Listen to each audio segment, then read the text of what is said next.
Filosofia das Coisas, mais um episódio 31.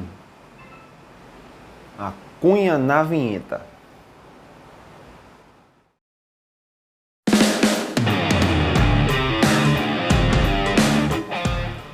Hoje trataremos de um tema que é complexo, né? Trataremos de hermenêutica filosófica, que parte de um princípio de hermenêutica bíblica e hermenêutica histórica.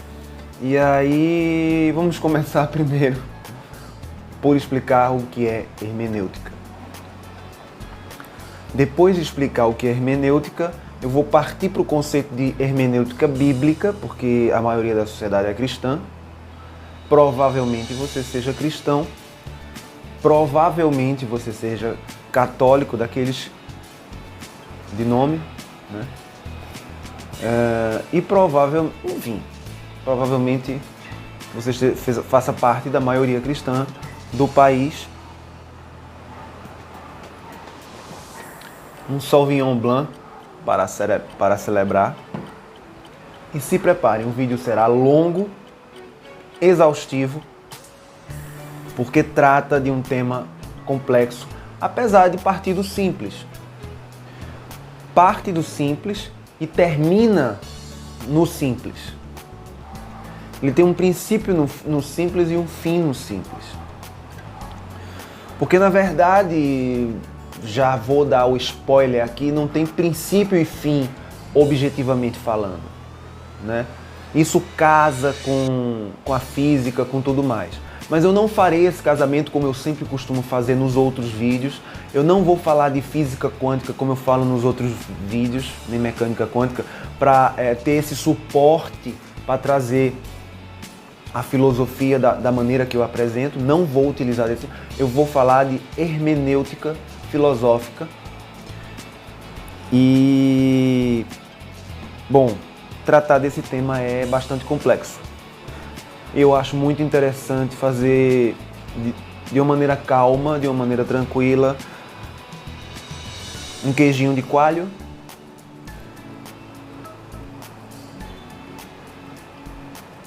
E um vinho. E paciência. E se você não gosta de filosofia, eu acho que você nem está inscrito no canal. E se tiver, tá fazendo o quê? Filosofia exige essas coisas.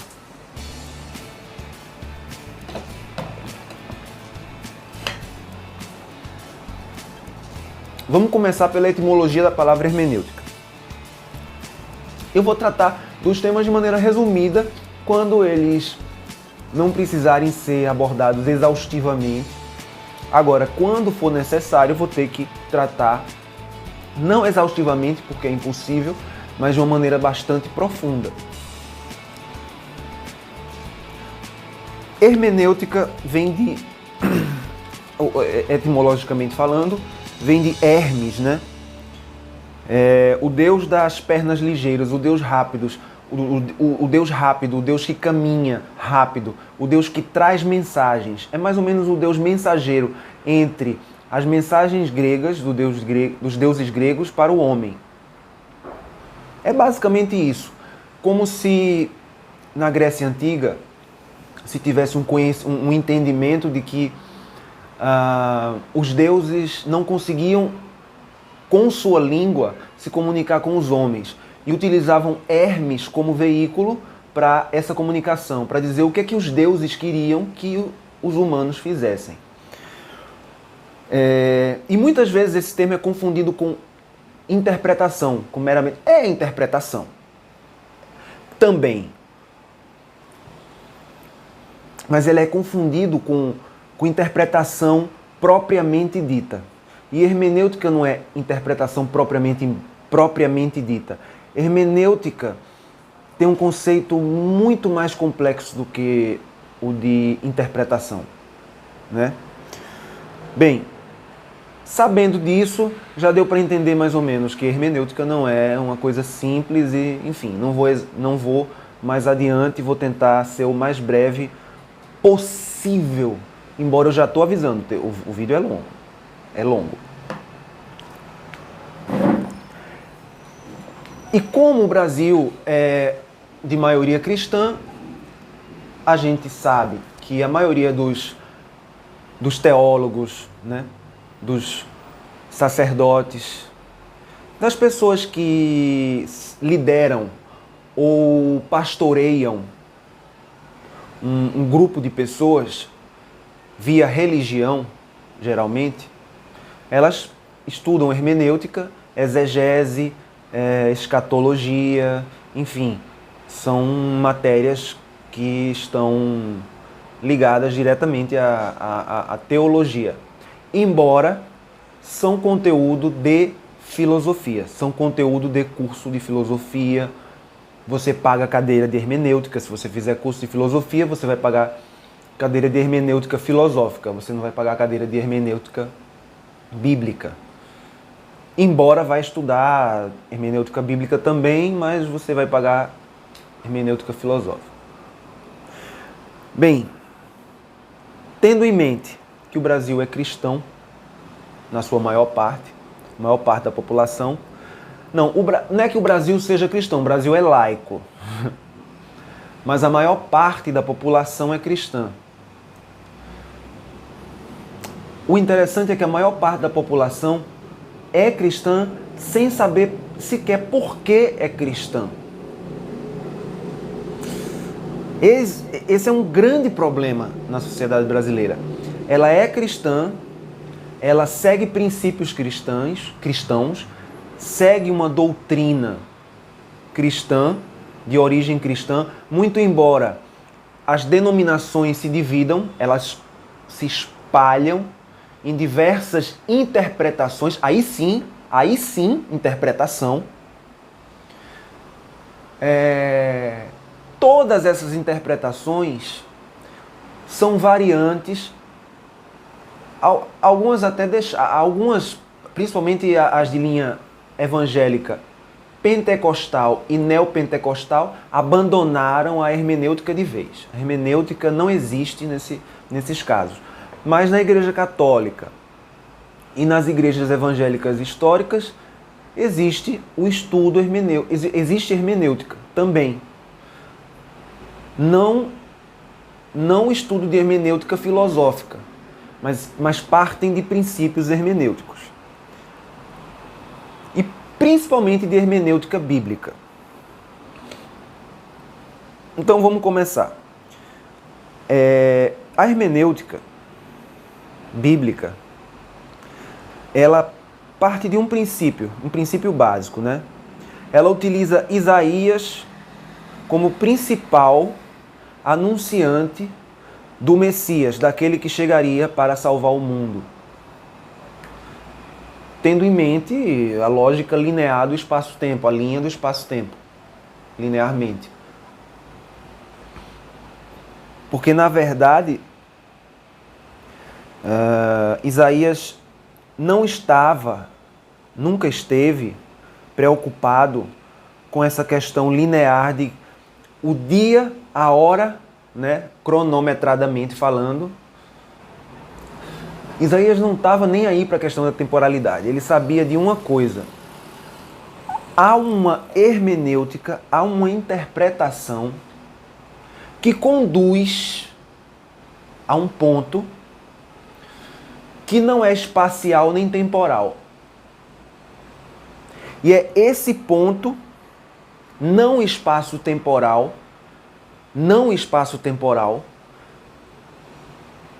que revela o Cristo.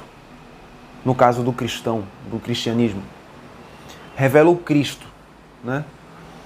Então ele anuncia esse Cristo, mas geralmente as pessoas veem isso como assim, o prenúncio de algo que vai acontecer num determinado dia, numa determinada hora.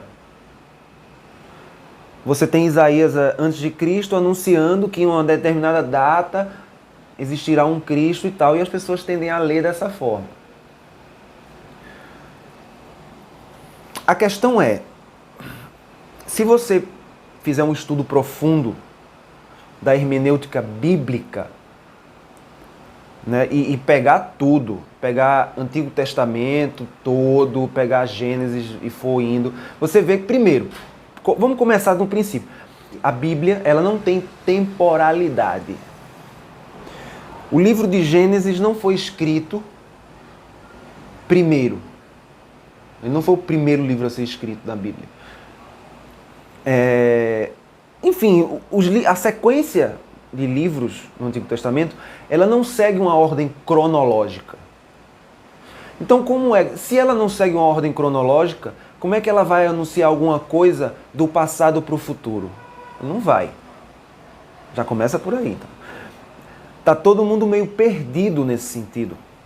É por isso que surgem as perguntas. E uma coisa que eu vi ontem, por acaso, e achei muito interessante, é que, assim, a maioria das pessoas que fazem essas perguntas não são ateus, são cristãos. E são cristãos americanos. Quem criou Deus? Ou seja, pressupõe um antes para que haja um depois. Por quê? Porque veem Deus como um humano que anda na temporalidade como nós andamos, que caminha na temporalidade como nós caminhamos. E é por isso que fazem essa pergunta. Essa pergunta é extremamente pertinente, porque se você tem alguém que antes anuncia uma coisa e que depois essa coisa acontece, logo tudo acontece nessa sequência. Então, antes de tudo isso, deve ter havido um nada, onde Deus pairava e ficava de saco cheio. Aí um belo dia, ele diz, façam-se as coisas. Infelizmente, eu vou ter que remeter ao conceito de temporalidade versus eternidade. A maioria das pessoas vê eternidade como semelhante, como sinônimo de tempo infinito. Tanto que a gente usa, eu estou há uma eternidade esperando. Eu estou aqui há uma eternidade, ou seja, para referir a muito tempo, né? Então, quanto mais tempo, mais próximo da eternidade. Só que não.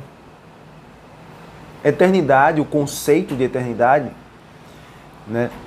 Inclusive em Aristóteles, que vem antes no tempo linear, Aristóteles vem antes de Jesus.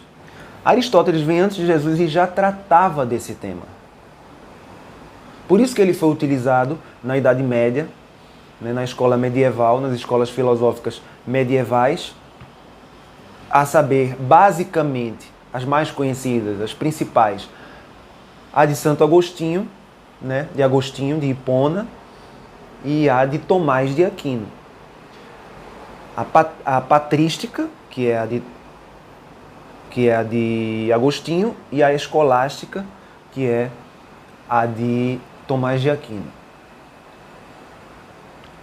Aristóteles, ele já tratava desse conceito. Temporalidade versus eternidade. E eternidade não é um tempo infinito. Infinito é outra coisa. Infinito é outro conceito. Infinito é um conceito matemático. É algo que não tem fim, algo que não se finda. Inclusive o infinito, tecnicamente, pode ter um começo. Já não é eternidade por aí, porque ele tem um começo. Ele pode ter um começo.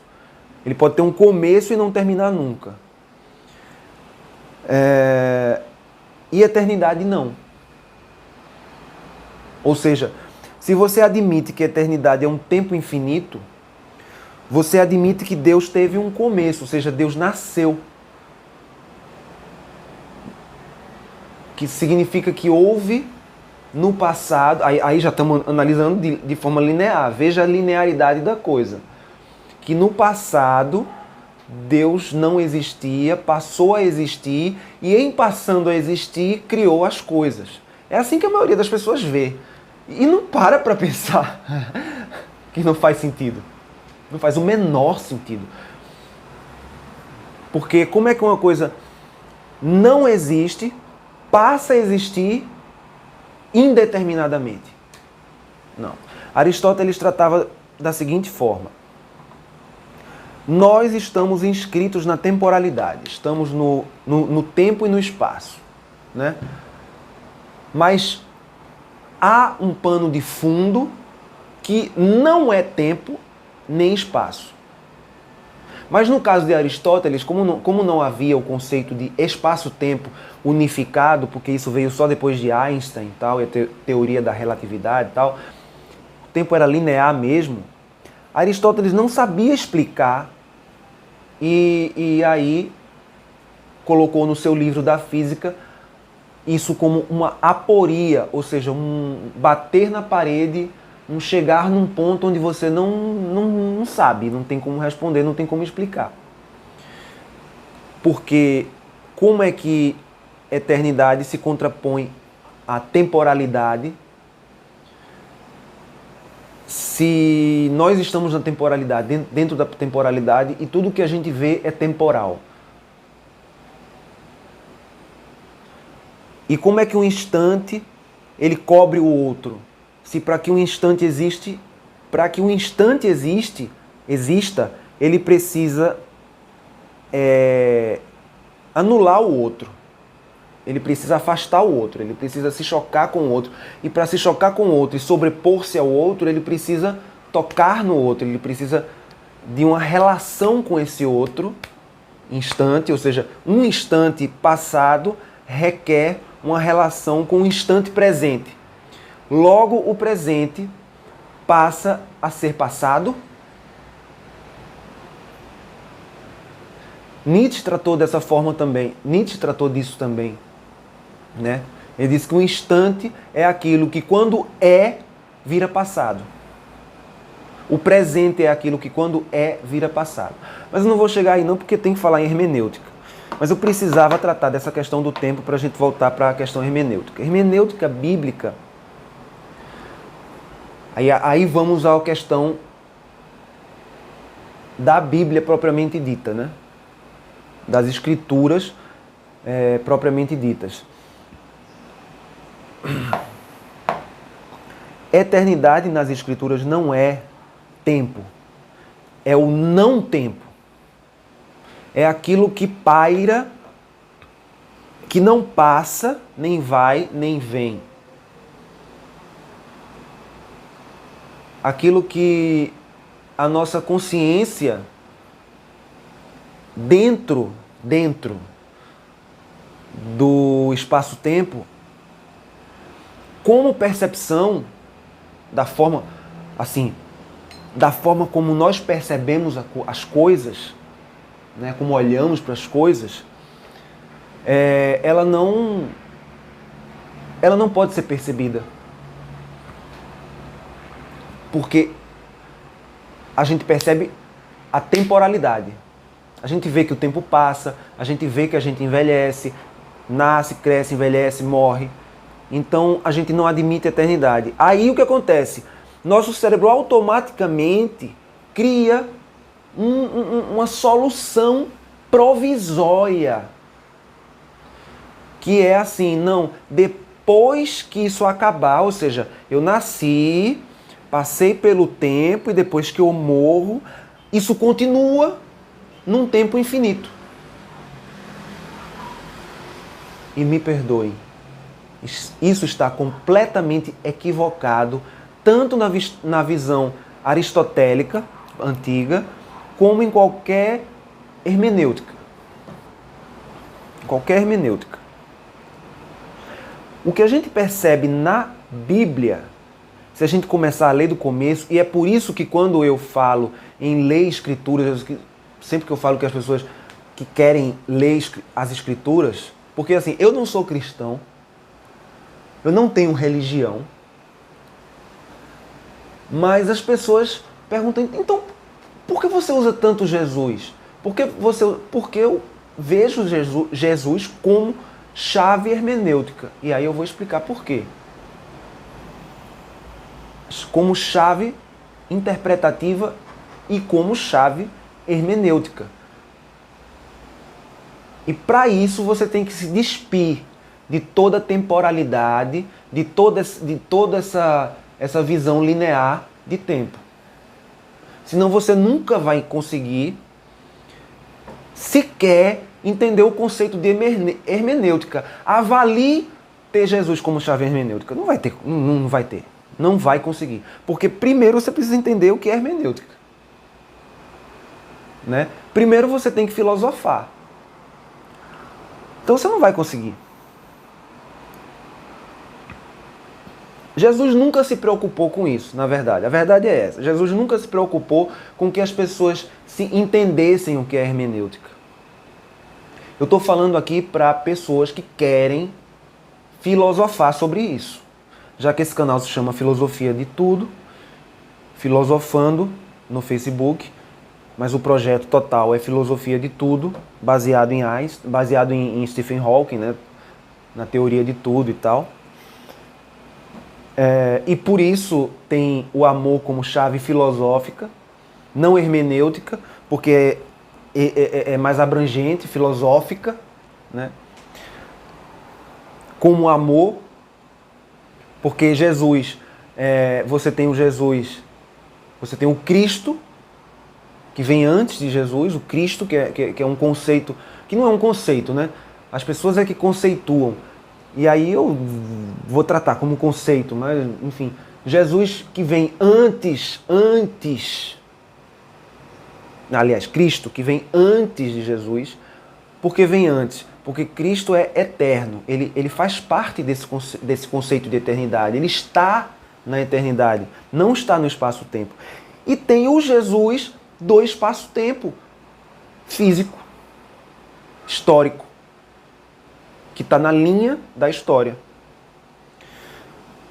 E aí esse choque confunde a maioria das pessoas, porque as pessoas não começam por Jesus, as pessoas começam pela Bíblia, e quando elas chegam em Jesus, elas chegam contaminadas por toda a linearidade aparente das Escrituras.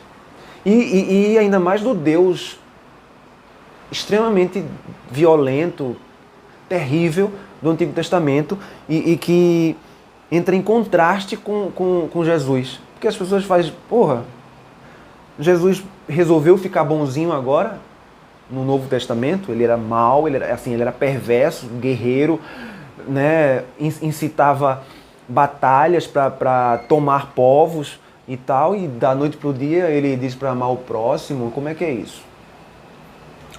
Bom, primeiro que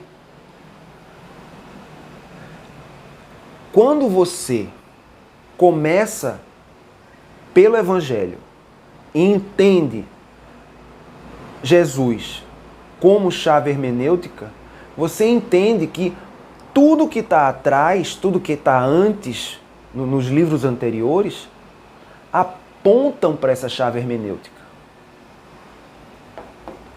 E eu ouso dizer mais. Qualquer coisa escrita que contenha um elemento de espiritualidade, de querer saber de onde veio, para onde vai e tal, e que tenha alguma busca nesse sentido, se você se aprofundar, você vai encontrar ele chegando, apontando para Jesus como chave hermenêutica. Como chave hermenêutica. Quer ver? Por exemplo, Buda. Tem Buda, não tem Buda? Siddhartha Gautama. Eu não vou contar a história de Buda, se vocês quiserem saber, procure. Eu falei já um pouquinho da história em outro momento, mas o que tem mais por aí é a história dele e não é o que interessa agora. Buda, chegou o momento, ele conheceu o mundo de todas as formas, conheceu toda a riqueza, e depois conheceu toda a pobreza e toda a miséria, e depois viu que nem tanta riqueza, nem uma vida assim completamente ascética, nenhuma das duas valia. Então ele encontrou o caminho do meio, né? Essa é a base de Buda. Buda se iluminou, né? E seguiu o caminho do meio e passou a ensinar o caminho do meio.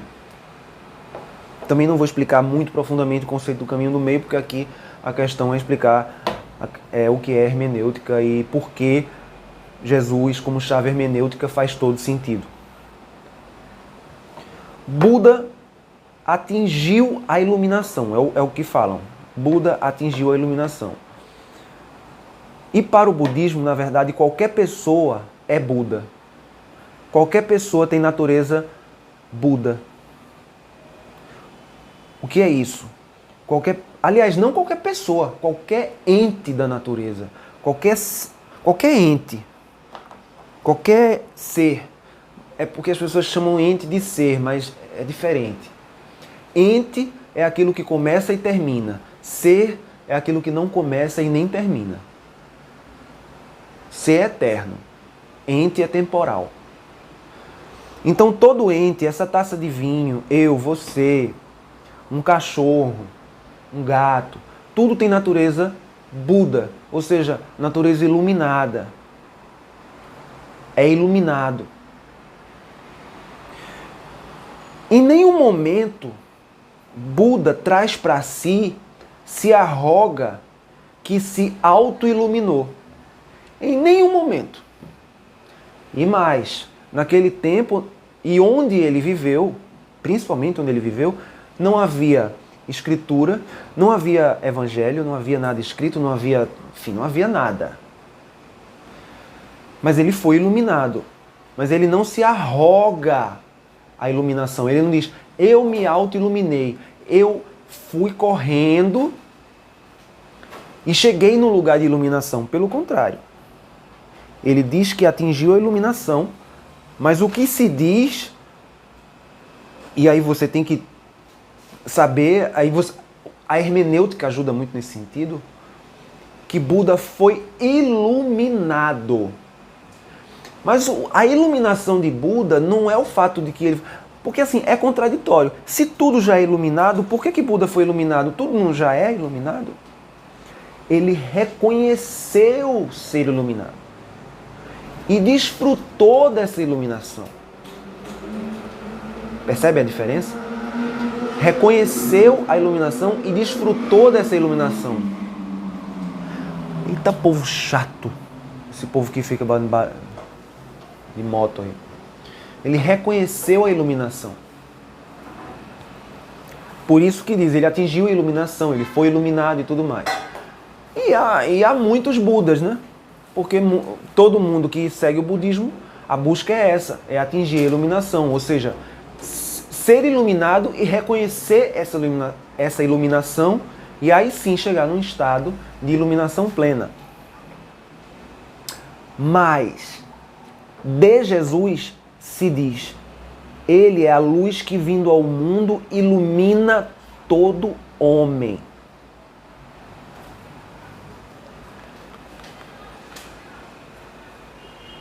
Precisa explicar mais alguma coisa? A luz que vindo ao mundo ilumina todo homem. Em todo lugar do mundo. Não dentro de religião, não dentro de templos, não dentro de quatro países, de lugar nenhum.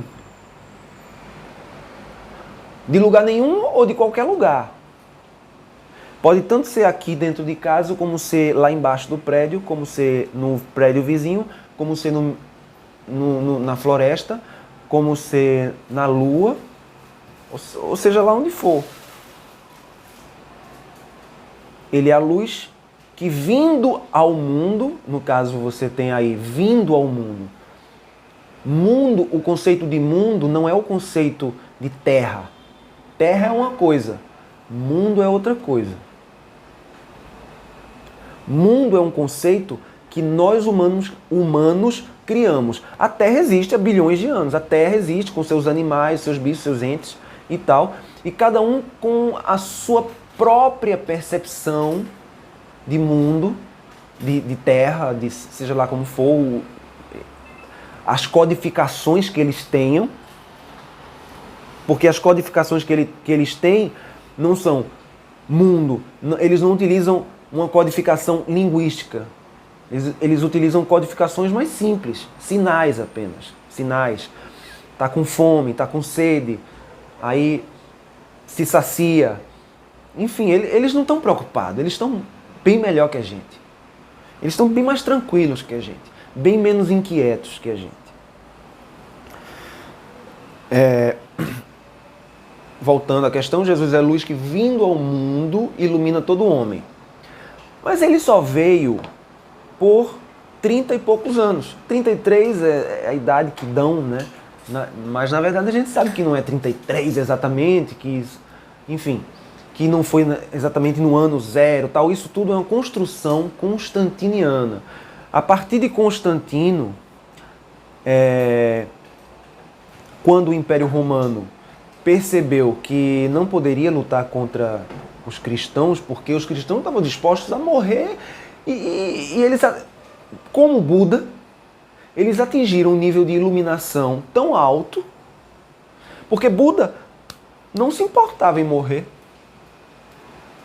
Os iluminados, os Budas, geralmente, quando atingem esse nível de reconhecimento Buda, também não se importam em morrer. Do mesmo jeito que os cristãos... Quer dizer, no caso dos cristãos, isso foi mais grave ainda. Eles morriam de todas as formas e continuavam insistindo naquilo, não negavam. E aí o Império Romano disse, não dá, senão fudeu geral. E aí eles acabaram adotando o cristianismo, e aí surgiu o cristianismo. Cristianismo, que é muito diferente de ser um seguidor de Jesus. Ser um seguidor de Jesus é pegar quem Jesus foi na história, porque toda a escritura antiga aponta para ele, e aí você abandona, você não se importa com as questões circunstanciais e morais de cada parte do Antigo Testamento, porque as pessoas pensam que o Antigo Testamento todo tinha a mesma moral. Não. Não. Quando os judeus, os hebraicos estiveram no cativeiro na Babilônia, era uma moral. No Egito, quando eles foram escravizados, era outra moral. E as diferentes morais, elas se entrelaçavam, né? Paulo escreveu cartas para os romanos com um teor, para os gregos com outro teor. O teor das cartas não era o mesmo. O que era o mesmo era a essência da carta, que era justamente essa chave. Que é chave? Chave é uma coisa que abre porta, né? Explicando de uma maneira simples, é como se você estivesse num hotel e tivesse uma chave mestra que abre todas as portas. Pronto, é mais ou menos isso. Então Paulo, quando escreveu carta aos romanos, ele escreveu direcionado às questões circunstanciais. Ele não estava ensinando uma moralidade. Jesus não veio ensinar moralidade nenhuma, seria impossível. Como é que ele ia ensinar uma moralidade num espaço físico limitado e onde se sabia... Vá no Japão e veja se no Japão as pessoas fazem culto a Jesus. Não fazem. Na China, muito menos. Então como é que ele veio salvar o mundo? Se ele não salva a China, não salva o Japão, não salva lugar nenhum, né? Só salva o Brasil, que é cristão, né? Então a questão é essa. Jesus, como chave hermenêutica, é você trazer como centro de tudo o Evangelho. E a partir dele, dessa chave hermenêutica, entendendo que ela independe de temporalidade, independe de moralidade, porque cada lugar tem uma moralidade diferente, porque moralidade, a palavra moral, vem de maioria, é o que a maioria deseja. Se você vivesse num lugar onde a maioria deseja que qualquer pessoa que rouba uma galinha porque está com fome mereça ter a mão cortada, isso é evangelho? Jesus não perdoou a adúltera. Eu creio que você acha que adulterar seja mais grave do que roubar um pedaço de frango porque está com fome, né? Como é que Jesus diz, por exemplo, que prostitutas e meretrizes vos precederão no reino dos céus? E aí eu te faço a pergunta. Se na fila, você está numa fila, né? Isso é metáfora, pelo amor de Deus. Não vai levar isso ao pé da letra. É metáfora. Se você pega essa fila para entrar no paraíso, vamos dizer assim, né? A porta está lá e você vai entrar. E você vê na sua frente, lá na frente, putas, ladrões, Lula e Bolsonaro, os dois lá, amigos, lá na frente, e você que seguiu os princípios morais da doutrina cristã lá no rabo da gata, o que você faria? Abandonaria a fila e iria para o inferno? Boa questão, né? Buda não. Buda foi iluminado. Buda já estava, como diz, usando a linguagem da Escritura, já estava assentado nos lugares celestiais, assim como qualquer Buda, ou seja, qualquer ser iluminado.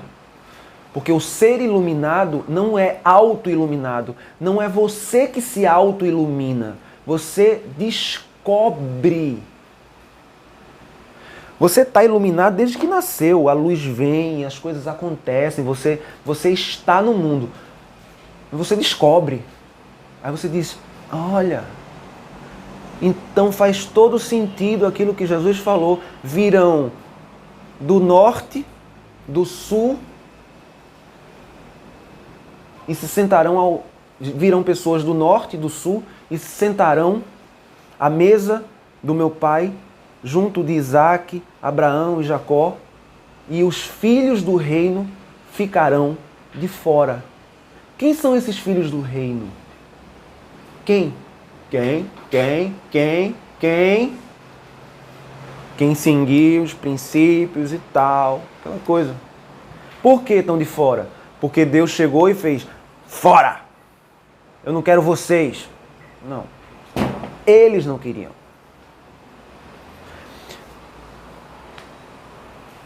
A parábola, por exemplo, do filho pródigo é fantástica. Eu acho bárbara.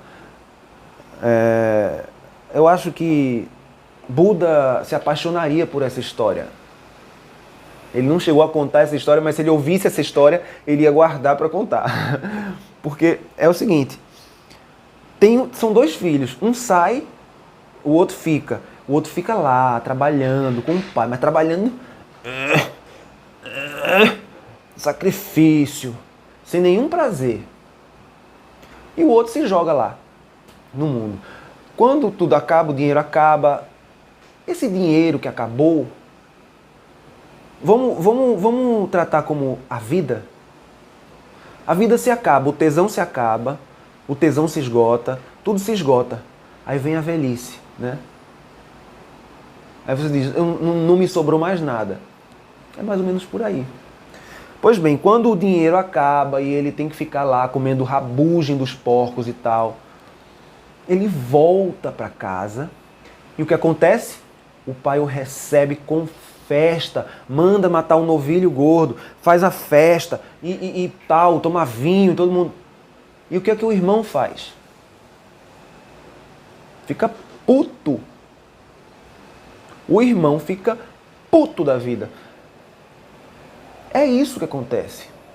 Porque a justiça dos homens, ela é meritocrática. Ela é meritocrática.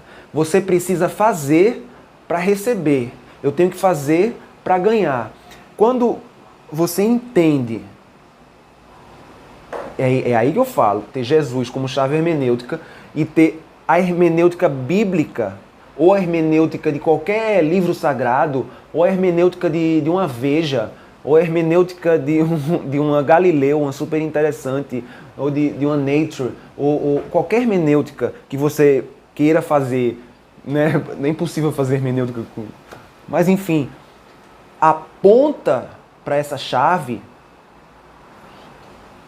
a justiça se inverte, ela muda, ela é uma justiça de amor, de acolhimento e de perdão.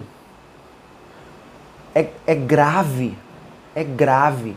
Ou você aceita, porque perdão não é só você chegar e dizer assim, eu vou perdoar, agora você vai ter que fazer alguma coisa por mim.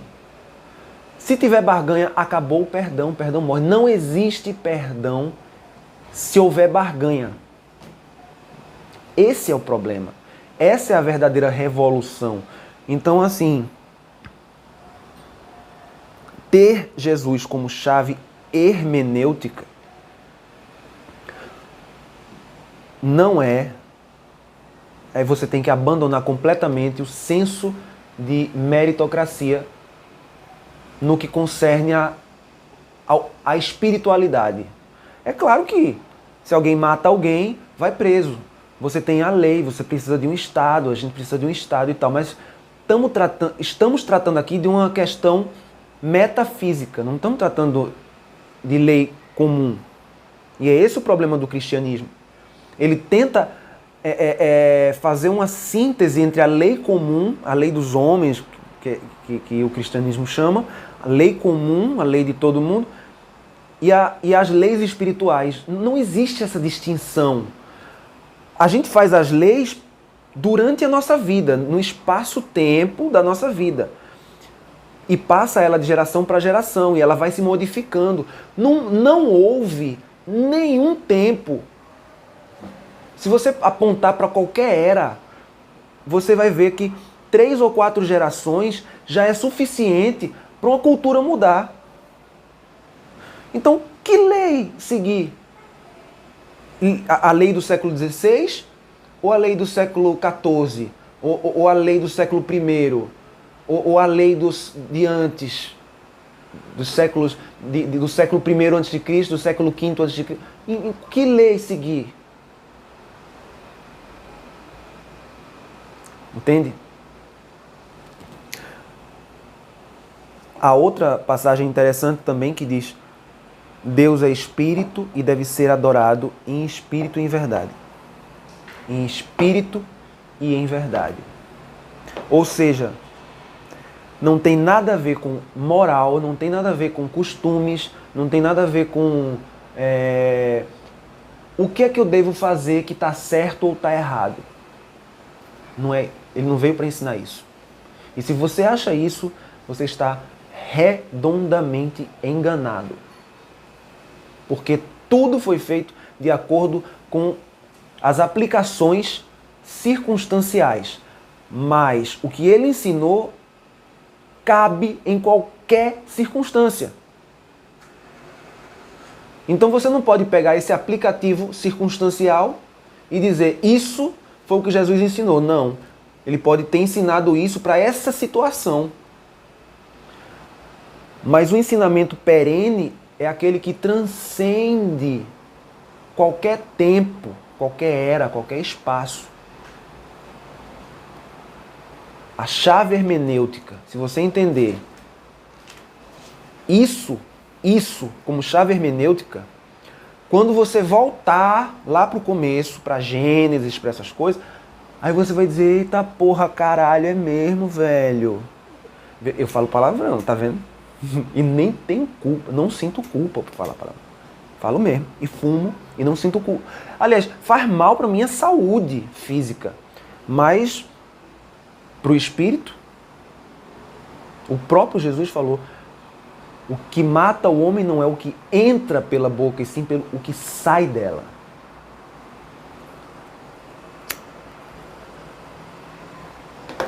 O cigarro entra e sai, né? Mas só sai fumaça. Enfim. Se você assoprar a fumaça na cara de alguém, isso é muito mais grave, muito mais pecaminoso do que se você simplesmente fumar para você. Né? Porque você está atingindo alguém, terceiros. Olha a metáfora que um cigarro pode fazer para ensinar. Então é isso. O programa de hoje foi complexo. Exige, se você... Eu proponho, inclusive, porque nenhum dos meus programas são exaustivos nos seus temas, eu proponho que você procure hermenêutica. No Google, dá uma googada aí, procure hermenêutica, para entender mais o conceito de hermenêutica e por que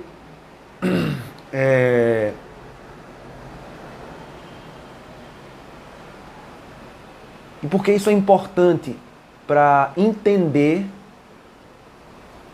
essa chave de compreensão. E ficar tranquilo, e se libertar. Porque se houver barganha, se você tiver que fazer alguma coisa para ganhar algo, sua vida vai ser sofrida a vida toda. Você vai passar sofrimento a vida toda e não vai sair do lugar. Não vai ter resposta nenhuma, não vai ouvir nada, vai ficar paranoico, vai ficar louco, perturbado e fanático.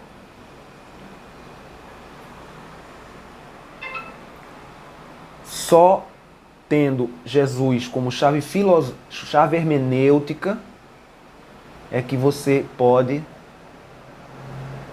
a partir daí, se não quiser também, não precisa. Na verdade, você não precisa fazer quase nada. Se você já entendeu, né, o Jesus como chave hermenêutica, você não precisa fazer praticamente mais nada, a não ser amar. Que foi a única coisa que ele ensinou.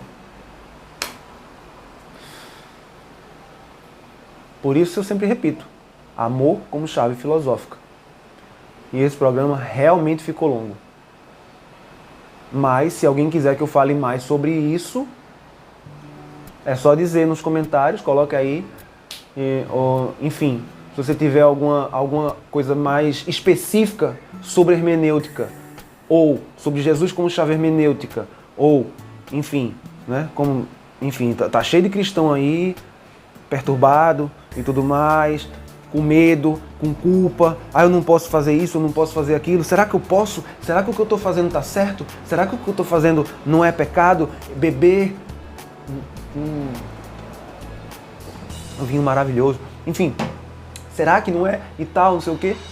Qualquer dúvida, qualquer coisa. Eu quero que você fale sobre esse tema.